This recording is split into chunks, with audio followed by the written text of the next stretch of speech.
الحمد للہ رب العالمین والصلاة والسلام علی سید المرسلین اما بعد۔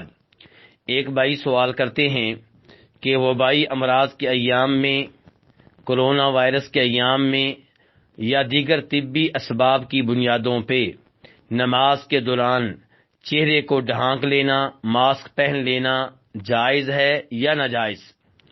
تو گزارش یہ ہے کہ امام ابو داؤد اور ابن ماجہ دونوں جناب ابو ہریرہ رضی اللہ تعالیٰ عنہ سے روایت کرتے ہیں کہ نبی صلی اللہ علیہ وسلم نے نماز کے دوران مرد کو چہرہ ڈھانکنے سے روکا ہے۔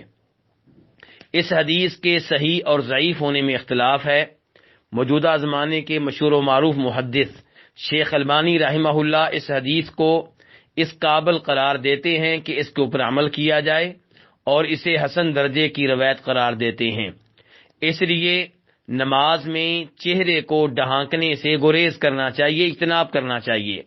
لیکن جب کوئی مجبوری ہو، مثال کے طور پہ طبی اسباب ہوں، تو مجبوری کی حالت میں چہرے کو ڈھانکنا جائز ہوگا اور انشاءاللہ اس میں کوئی حرج نہیں ہے۔ واللہ تعالی اعلم۔